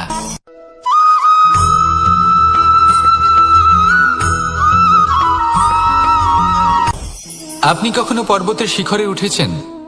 আপনি দেখতে পাবেন পর্বতের পদতলে প্রচুর সুন্দর ফুল রয়েছে, সবুজ বনানী রয়েছে। যত আপনি ওপরে উঠতে থাকবেন তত ফুল কমতে থাকবে, সবুজ বনানী কমতে থাকবে। আরো কিছুটা ওপরে উঠলে কাঁটা জাতীয় গাছ দেখতে পাবেন, শুকনো গাছ দেখতে পাবেন। আরো যদি ওপরে ওঠেন তাহলে পাষাণ দেখতে পাবেন। আরো ওপরে উঠলে হিমখণ্ড দেখতে পাবেন। এই যে পর্বত, তা মনুষ্য জীবনের সব থেকে উত্তম উদাহরণ। মানুষ যখন সাফল্যের শিখরে পৌঁছতে চান, মহানুভবতার শিখরে পৌঁছতে চান, পথে যত আস্তে আস্তে উপরে উঠতে থাকেন, ততই ভৌতিক বস্তু তার থেকে বিচ্ছিন্ন হতে থাকে। যদি তিনি সেই ভৌতিক বস্তুগুলি ত্যাগ না করতে পারেন, তাহলে কখনোই সেই স্থানে পৌঁছতে পারবেন না। আর মানুষ যদি উচিত ত্যাগ করতে পারেন, পথে অগ্রসর হতে থাকেন, এগোতে থাকেন, তাহলে একদিন না একদিন তিনি মহানুভবতার, জ্ঞানের, সাফল্যের হিমের স্বাদ অবশ্যই লাভ করবেন। মনে রাখবেন, মানব জীবনের ত্যাগ হলো অত্যন্ত গুরুত্বপূর্ণ অংশ। আসুন আমার সাথে ভালোবেসে বলুন, রাধা রাধা।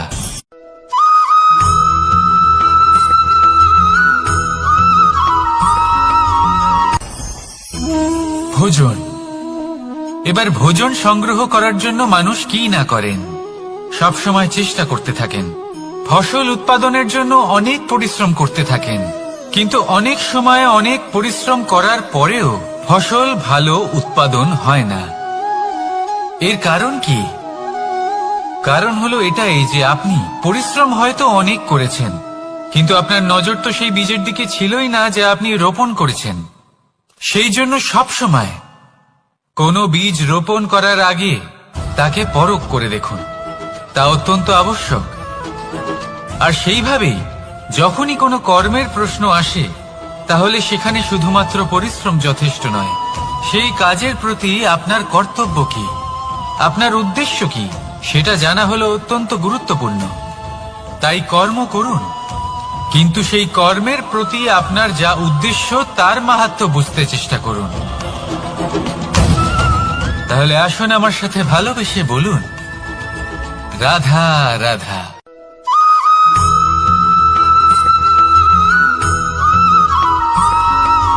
বসন্ত ঋতু, এই সময় মন আনন্দে ভরে থাকে। এমন মনে হয় যেন আমরা আকাশে বিচরণ করতে চলে যাই, কিন্তু সেটা তো সম্ভব নয়। সেই জন্য হয়তো আমরা ঘুড়ি ওড়াই, এই ঘুড়িকে নিজেদের প্রতিরূপ মনে করে। এবার অনেক মানুষ আছেন যারা ঘুড়ি ওড়ান, কিন্তু এই কর্মের সারমর্ম কি সেটা কজন বুঝতে পারেন? আপনি এটা মনে করুন যে আপনি হলেন সেই ঘুড়ি, আর এই সুতো যিনি ধরে রয়েছেন তিনি হলেন পরমাত্মা। আর এই সুতো যেখান থেকে শুরু হয়, সেই লাটাই হলো আমাদের কর্মচক্র। এবার আপনি নিজেই অনুমান করুন যে এই উড়ান কার ওপর নির্ভরশীল, পরমাত্মার ওপর আর আপনার কর্মের ওপর।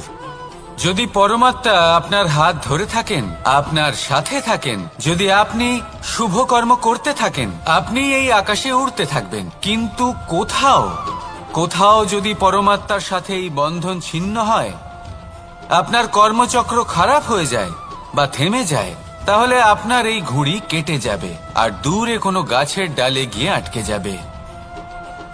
তাই শুধুমাত্র ঘুড়ি ওড়াবেন না, তার থেকে শিখুন, পরমাত্মার সাহচর্যে থাকুন, সবসময় শুভ কর্ম করতে থাকুন, আর সবসময় এই আকাশে উড়তে থাকুন। আসুন আর আমার সাথে ভালোবেসে বলুন, রাধা।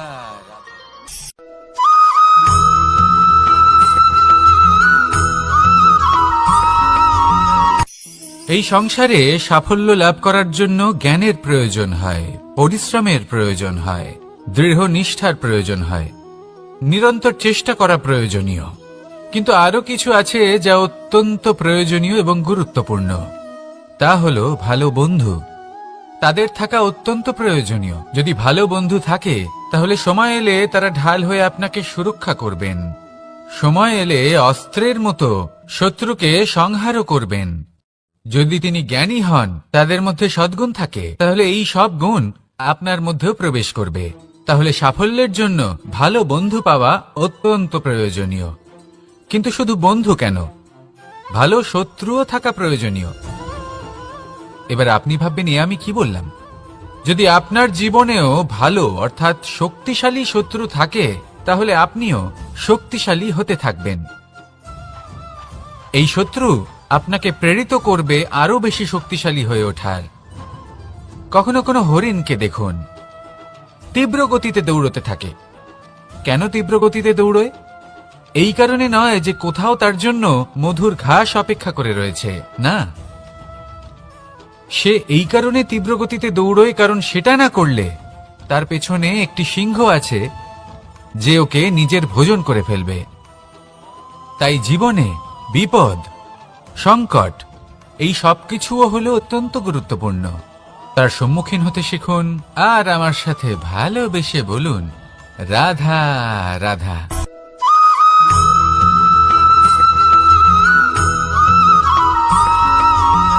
ভালো, শুধু ওনাদের কঠোর ব্যবহার দেখলে আমরা একটু ভয় পেয়ে যাই। এবার ওনাদের এই কঠোর ব্যবহার আমাদের ভালো না লাগলেও অত্যন্ত আবশ্যক, কারণ মাতার থেকে আমরা যে শক্তি লাভ করি তা যেন নিয়ন্ত্রণ হারিয়ে বিধ্বংসী না হয়ে ওঠে। আমরা যেন কোনো কুপথে না চলে যাই, আমরা কখনো যেন দোষ না করে ফেলি। শুধু সেই জন্য পিতা এবং গুরু একটু কঠোর হয়ে ওঠেন, এবং ওনাদের এই কঠোর আচরণ ভবিষ্যতে গিয়ে আমরা অবশ্যই বুঝতে পারি। জীবনে কিছু বছর আমরা এগিয়ে যাই আর তারপর আমরা বুঝতে পারি যে বাবা এবং গুরু আমাদের যথেষ্ট ভালোবাসতেন, কিন্তু ওনাদের ভালোবাসার বহিঃপ্রকাশ আলাদা। প্রয়োজনীয় হলো এটা দেখার, এটা বোঝার যে শুরু থেকে আমাদের প্রতি ওনাদের আচরণ কেমন ছিল। ওনাদের কঠোর হওয়ার পেছনে ওনাদের ভালোবাসাটা বোঝার চেষ্টা করুন, ওনাদের চিন্তাটা বোঝার চেষ্টা করুন। ওনাদের পথপ্রদর্শনের আড়ালে আপনার ভবিষ্যতের জন্য যে পরিকল্পনা ওনারা করেছেন সেটা বোঝার চেষ্টা করুন। তখন আপনারা বুঝতে পারবেন ওনাদের ভালোবাসাকে। আপনার মনের মধ্যে আপনা থেকেই ওনাদের প্রতি সম্মান জেগে উঠবে। নিজের পিতা এবং নিজের গুরু এই দুজনের প্রতি কৃতজ্ঞতা প্রকাশ করুন আর আমার সাথে ভালোবেসে বলুন, রাধা রাধা।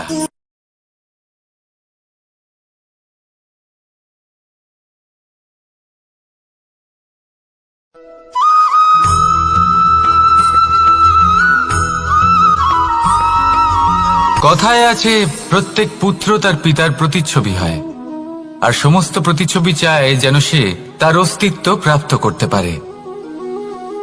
পুত্র চায় সে যেন তার পিতার মতো হয়, বা কখনো কখনো তার থেকেও শ্রেষ্ঠ হয়।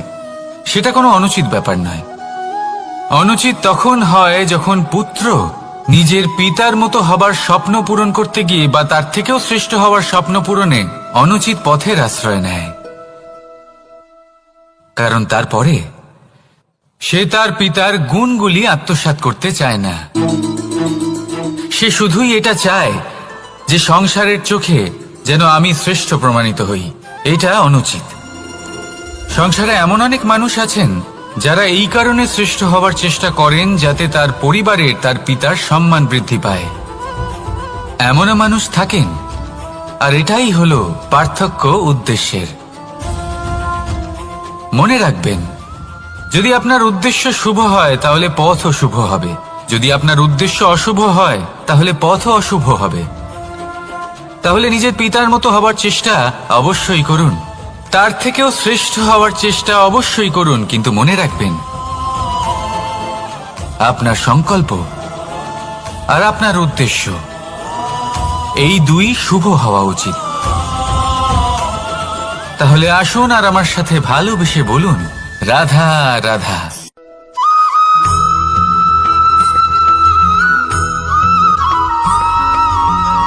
আপনি কখনো কোনো বাজকে নিজের বাসা বানাতে দেখেছেন?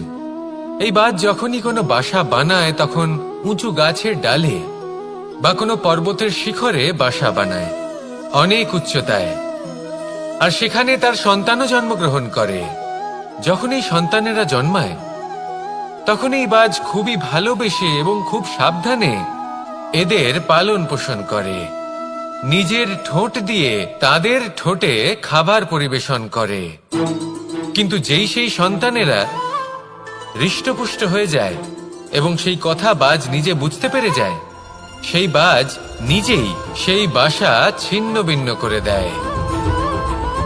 সেই সন্তান যাদের সবেমাত্র ডানা গজিয়েছে, কিভাবে উড়তে হয় তারা জানে না, সেই সন্তানগুলিকে উচ্চতা থেকে ঠেলে দেয়। সেই সন্তান প্রথমে ভয়ভীত হয়ে যায়। তারা সামনে মৃত্যুকে দেখতে পেয়ে ভয়ের কারণে তাদের ডানা ঝাপটাতে থাকে। আর সেই প্রক্রিয়াতেই সেই সন্তানগুলি উড়তে শুরু করে দেয়। এবার এই ঘটনায় আমরা কি শিক্ষা পেতে পারি?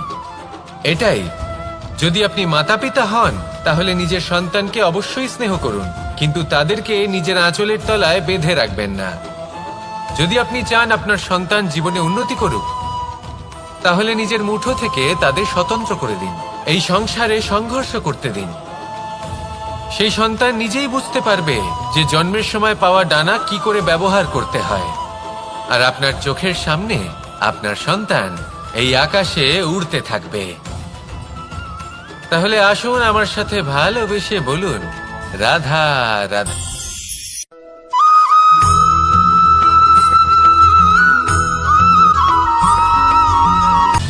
সময়, জীবন, কাল।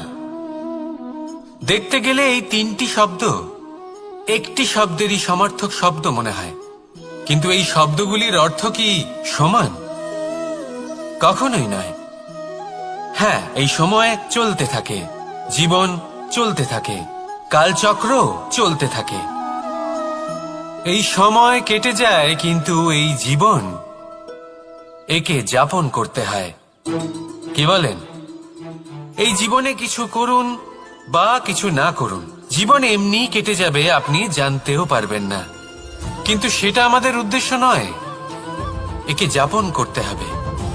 এই জীবনে প্রেরণা পেতে শিখুন, প্রেরণা দিতে শিখুন, আহ্বান গ্রহণ করতে শিখুন, আহ্বান জানাতে শিখুন, মহান কাজ করতে শিখুন, ধন্যাত্মক বোধ জাগিয়ে তুলুন। জীবন অতিবাহিত করার অর্থ কি তা আপনি শিখে যাবেন।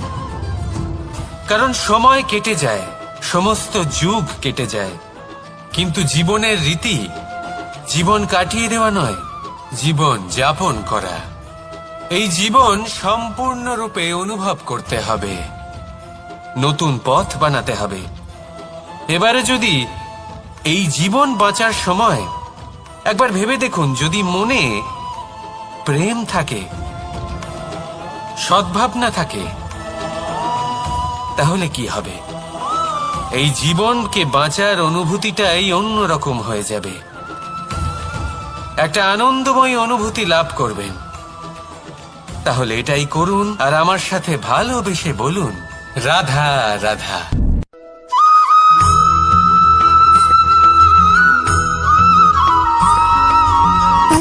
সুখ, দুঃখ এবং শক্তি, এই তিন হলো এই সংসারের ত্রিদেবের মতো। আমাদের জীবনে যা কিছু ঘটছে এই তিনটির ভিত্তির উপরেই হচ্ছে। আসলে এই সংসারের একটা নিয়ম আছে, যখনই আপনি কিছু লাভ করেন এই সংসার আপনার পরীক্ষা নেয়। এটা জানার জন্য আপনার পরীক্ষা নেয় যে আপনি যা কিছুই লাভ করেছেন আপনি কি আদৌ সেটার যোগ্য কিনা। ঠিক সেইভাবেই এই সুখ, দুঃখ এবং শক্তি আপনার পরীক্ষা নিয়ে থাকে। যখন সুখ আসে তখন সে আপনার পরীক্ষা নেয় যে আপনার মধ্যে অহংবোধ জাগ্রত হয়নি তো। যদি অহংবোধ চলে আসে তাহলে সুখ সেখানেই সঙ্গ ত্যাগ করে। দুঃখ আপনার ধৈর্যের পরীক্ষা নিতে থাকে, আর যদি আপনার মধ্যে ধৈর্য না থাকে তাহলে এটা আপনাকে আরো বেশি দুঃখের গভীর অন্ধকারে ঠেলে দেবে। সেখানে শক্তি পরীক্ষা নেয় আপনার বিনম্রতার, যদি আপনি বিনম্র না হন, তাহলে হয় এই শক্তি আপনার সঙ্গ ত্যাগ করবে, নয় এই শক্তি বিনম্রতার অভাবে আপনার পতনের কারণ হতে পারে। এই সংসারে যে কোনো ব্যক্তি যিনি এই পরীক্ষায় উত্তীর্ণ হয়ে থাকেন, এই জীবনে তিনি সাফল্য লাভ করেন। আসুন আমার সাথে ভালোবেসে বলুন, রাধা রাধা।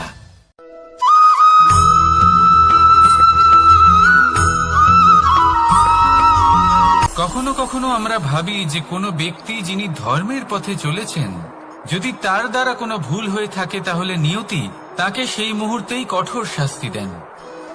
কিন্তু সেই সব মানুষ যারা সংসারের সবথেকে বড় অধর্মী, বহু নিকৃষ্ট মানের কাজ করেন, তাদের নিয়তি অনেক সুযোগ দেন।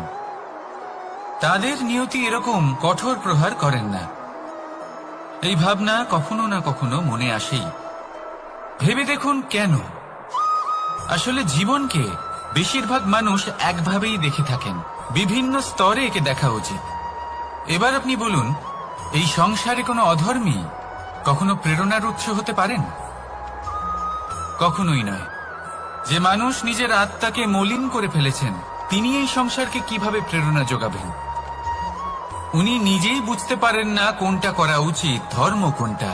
তাই নিয়তি তাকে একটা সুযোগ দেন, এটা বোঝার সুযোগ দেন যে কোনটা উচিত, কোনটা ধর্ম। সুযোগ দেন নিজের বিবেক জাগিয়ে তোলার, তাকে সুযোগ দেন নিজের অন্তরাত্মার ডাক শোনার। যখন তাতেও কাজ হয় না, তখন নিয়তির কাছে একটাই পথ বাকি থাকে, আর তা হল মহাবিনাশ। মহাবিনাশ হয়তো দেরিতেই আসতে পারে, কিন্তু তা অবশ্যই আসবে। আর যখন মহাবিনাশ আসে, তখন মহাবিনাশের যন্ত্রণা সমগ্র মানব জীবনের যন্ত্রণার থেকে অনেক বেশি হয়। এই কথাটা সবসময় মনে রাখবেন। আর অন্যদিকে যে মানুষ ধর্মের পথে চলছেন, তার দ্বারা যদি কোনো ভুল হয়ে থাকে, তখন নিয়তি তার পরীক্ষা নেন। কিছুক্ষণের জন্য মানুষের মনে হতে পারে নিয়তি তাকে কঠোর শাস্তি দিয়েছেন।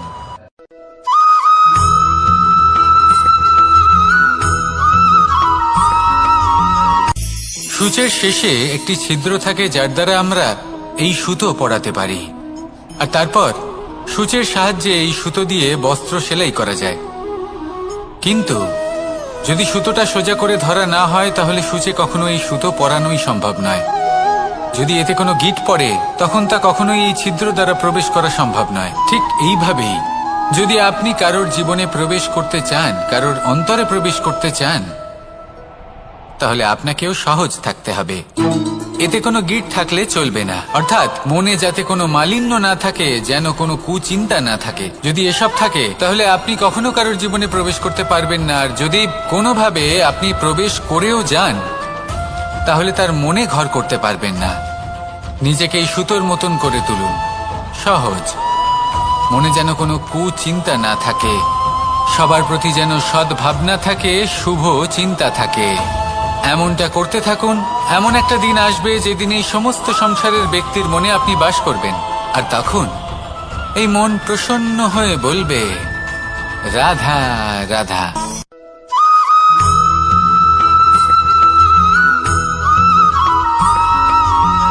পিতা আর পুত্রের সম্পর্ক অত্যন্ত মধুর হয়ে থাকে। পিতা স্বপ্ন দেখেন, তাকে পূর্ণ করার সকল সম্ভাব্য চেষ্টা করেন, কিন্তু তাও অনেক সময় ওনার স্বপ্ন অপূর্ণ থেকে যায়। তখন পিতা ভাবেন যে স্বপ্ন উনি পূর্ণ করতে পারেননি, ওনার সন্তান তা অবশ্যই পূরণ করবে। যে স্থানে উনি কখনো পৌঁছতে পারেননি, সেই স্থানে ওনার পুত্র অবশ্যই পৌঁছবে। পিতা নিজের সন্তানের ভবিষ্যৎ নিয়ে সেই স্বপ্ন দেখেন, আর যখন সেই সন্তান সামনে এগোতে থাকে, তখন তার দুঃখ হয় না, বরং গর্ব হয়। ওনার ভালো লাগে এটা দেখে যে ওনার সন্তান অনেক উন্নতি করছে। কিন্তু যখন সন্তান নিজের অভিভাবকের শক্তি দেখে, তার যশ দেখে হিংসা করতে থাকে, সমস্যা সেইখানেই শুরু হয়। সেই জন্য সকল সন্তানকে এটা মনে রাখতে হবে। দেখুন, পুত্র হবার সুবাদে, এক সন্তান হবার সুবাদে এটা হলো আপনার অধিকার যে আপনি আপনার পিতার থেকে বেশি উন্নতি করবেন। আপনার পিতাও এটাই চান, কিন্তু সুস্থভাবে এটা করুন। একটা রেখা টেনে নিন যাতে আপনি তাতে এগোতে পারেন আর আপনার পিতার তাতে গর্ববোধ হয়, আর সেই বিষয়ে দুঃখ না হয় যে আমার সন্তান আমাকেই ছোট করার চেষ্টা করছে। ইতিহাস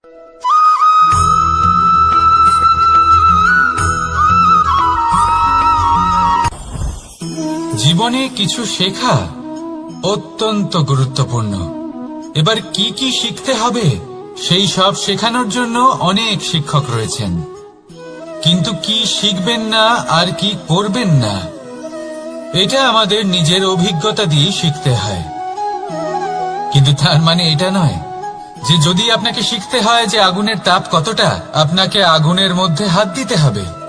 না, অন্য কারোর অভিজ্ঞতা দ্বারাও শিখতে পারেন।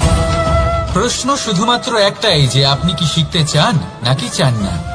যদি আপনি এটাই ভাবেন যে আমি শুধুই নিজের অভিজ্ঞতা দ্বারাই শিখতে চাই, তাহলে জীবনকাল ছোট মনে হবে, অনেক কিছুই শিখতে পারবেন না। তাই নিজের সাথে সাথে বড়দের অভিজ্ঞতা দ্বারাও শেখা শুরু করে দিন। এই সংসারের অভিজ্ঞতা দ্বারা শিখতে শুরু করে দিন। আর এটা নিশ্চিত রূপে শেখা আবশ্যক যে কখন কি করবেন না, কোথায় থামতে হবে আর কোথায় থামবেন না। তাহলে আসুন আর আমার সাথে ভালোবেসে বলুন, রাধা রাধা।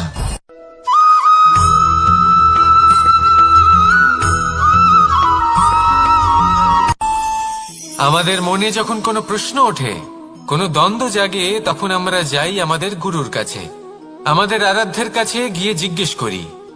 এইভাবেই একদিন আমি পৌঁছলাম আমার আরাধ্যের কাছে, আমার মহাদেবের কাছে, আর ওনাকে প্রশ্ন করলাম যে মহাদেব, জীবনে আনন্দ পাওয়ার, উৎসব পালনের, প্রেম ভাগ করে নেবার, জীবনকে উপভোগ করে নেওয়ার সর্বশ্রেষ্ঠ সময় কোনটা? মহাদেব হাসলেন আর উনি বললেন, জীবনে উৎসব পালনের সবথেকে শ্রেষ্ঠ দিন হলো মৃত্যুর ঠিক আগের দিনটা। প্রেম ভাগ করে নেওয়ার সবথেকে শ্রেষ্ঠ মুহূর্ত হলো মৃত্যুর ঠিক আগের মুহূর্ত। জীবনকে উপভোগ করে নেওয়ার সর্বশ্রেষ্ঠ প্রহর হলো মৃত্যুর এক প্রহর পূর্বে। তখন আমি চমকে গেলাম। আমি বললাম, কিন্তু মহাদেব, মৃত্যু তো অনিশ্চিত, আমরা জানিও না কবে আমাদের মৃত্যু হবে।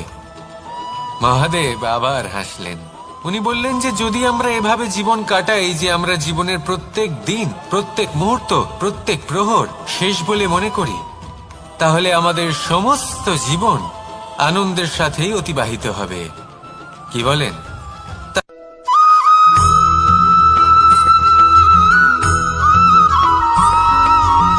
পঞ্চতত্ত্বের মধ্যে দ্বিতীয় তত্ত্ব হল ধরণী, ভূমি, যাকে আমরা ধরণী মাতা বলি।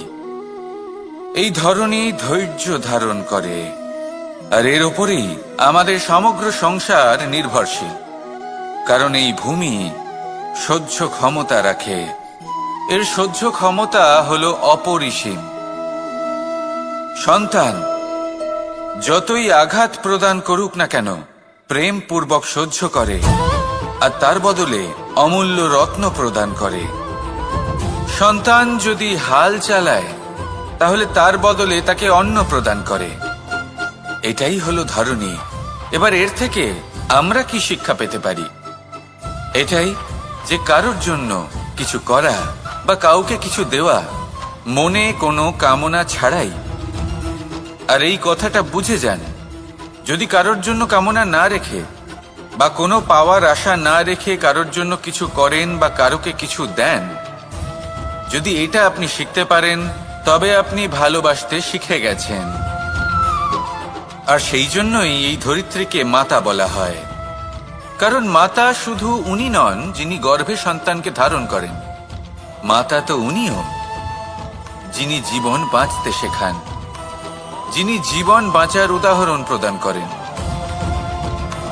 তাহলে ধরণীর থেকে এই নিঃস্বার্থ ভাব শিখুন, নিঃস্বার্থ ভালোবাসা শিখুন, আর এই ভালোবাসার সাথেই বলুন রাধা রাধা।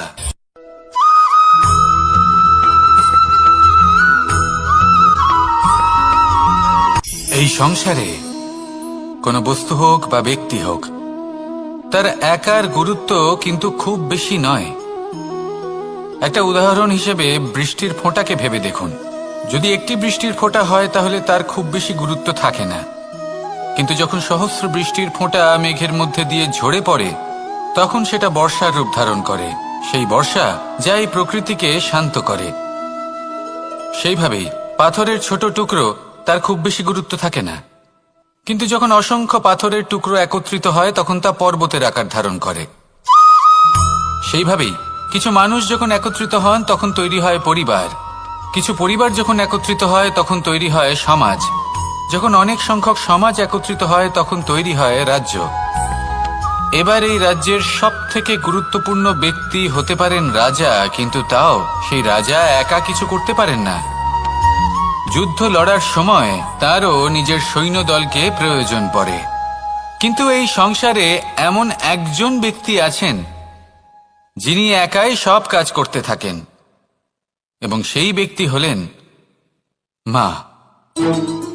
আমাদের জীবনে একজন পিতার ভূমিকা কিন্তু নিঃসন্দেহে অমূল্য, কিন্তু আমাদের সকলের জীবনে যে ভূমিকা একজন মায়ের তা অন্য কারোর থাকে না। একজন মা একাই সন্তানকে বড় করতে পারেন, সংস্কারী করে তুলতে পারেন, তার জন্য পরিশ্রম করেন। আর এত কিছু কাজ করার পরেও তার কাজের জন্য তিনি প্রশংসা অবশ্য পান না। উল্টে যদি সেই সন্তান অনুচিত পথে চালিত হয়, অনুচিত কর্ম করে, তখন সেই মাকেই অপবাদের পাত্র হয়ে উঠতে হয়। আমাদের জীবনে মায়ের যোগদান কতটা সেটা বুঝুন। আপনাকে বড় করে তোলার জন্য উনি কতটা পরিশ্রম করেছেন সেটা বুঝুন। আজ থেকে, এখন থেকে, এই মুহূর্ত থেকে মাকে সম্মান করতে শিখুন। যখন সময় পাবেন, যখন সুযোগ হবে, তখন তার প্রশংসা করুন, ওনারও ভালো লাগবে। আর মায়ের এই মমতার জন্য, তার এই ভূমিকার জন্য আসুন সবাই মিলে আমরা তাকে প্রণাম করি, আর সকলে মিলে ভালোবেসে বলি রাধা রাধা।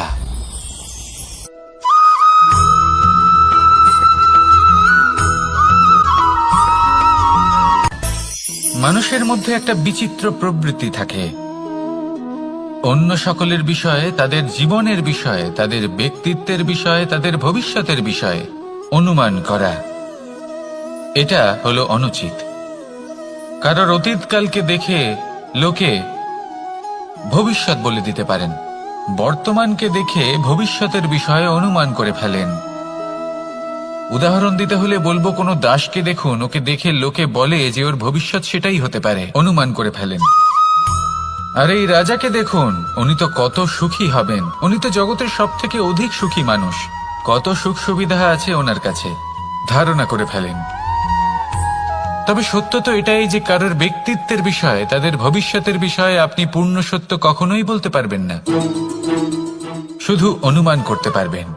আর এই অনুমান করে সত্যি কোনো লাভ হয় না, কারণ এই কাল সেটা হলো অত্যন্ত শক্তিশালী।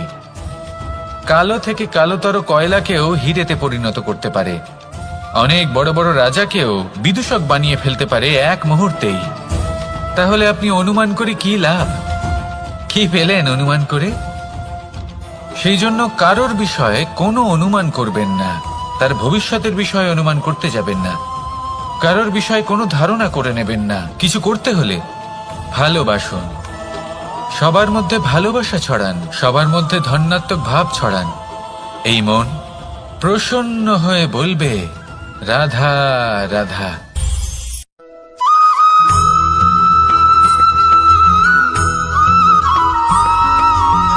পঞ্চতত্ত্বের মধ্যে দ্বিতীয় তত্ত্ব হল ধরণী, ভূমি, যাকে আমরা ধরণী মাতা বলি। এই ধরণী ধৈর্য ধারণ করে, আর এর ওপরেই আমাদের সমগ্র সংসার নির্ভরশীল। কারণ এই ভূমি সহ্য ক্ষমতা রাখে, এর সহ্য ক্ষমতা হলো অপরিসীম। সন্তান যতই আঘাত প্রদান করুক না কেন, প্রেম পূর্বক সহ্য করে আর তার বদলে অমূল্য রত্ন প্রদান করে। সন্তান যদি হাল চালায় তাহলে তার বদলে তাকে অন্ন প্রদান করে। এটাই হলো ধরনী। এবার এর থেকে আমরা কি শিক্ষা পেতে পারি? এটাই যে কারোর জন্য কিছু করা বা কাউকে কিছু দেওয়া মনে কোনো কামনা ছাড়াই। আর এই কথাটা বুঝে যান, যদি কারোর জন্য কামনা না রেখে বা কোনো পাওয়ার আশা না রেখে কারোর জন্য কিছু করেন বা কারোকে কিছু দেন, যদি এটা আপনি শিখতে পারেন তবে আপনি ভালোবাসতে শিখে গেছেন। আর সেই জন্যই এই ধরিত্রীকে মাতা বলা হয়। কারণ মাতা শুধু উনি নন যিনি গর্ভে সন্তানকে ধারণ করেন, মাতা তো উনিও যিনি জীবন বাঁচতে শেখান, যিনি জীবন বাঁচার উদাহরণ প্রদান করেন। তাহলে ধরনীর থেকে এই নিঃস্বার্থ ভাব শিখুন, নিঃস্বার্থ ভালোবাসা শিখুন, আর এই ভালোবাসার সাথেই বলুন রাধা রাধা।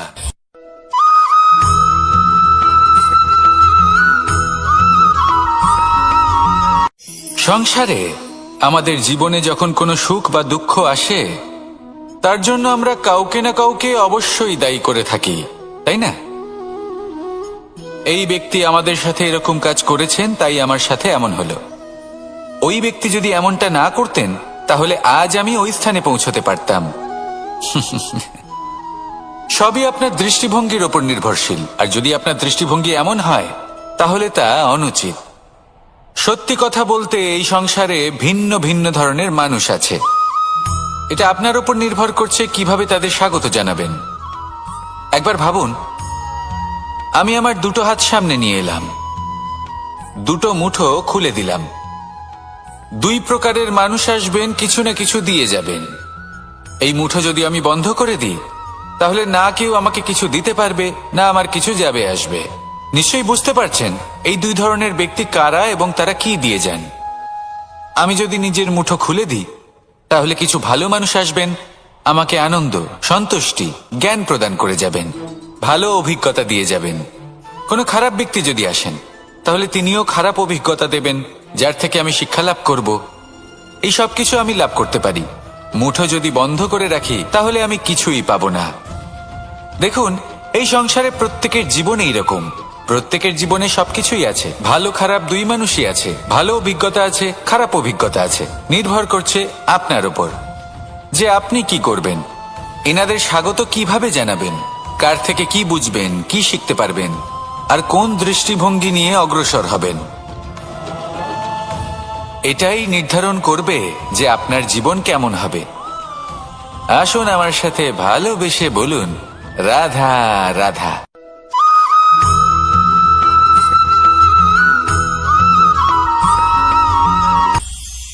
এটা হলো ধান গাছ। এর থেকে যে চাল উৎপন্ন হয় তা মানুষ গ্রহণ করেন।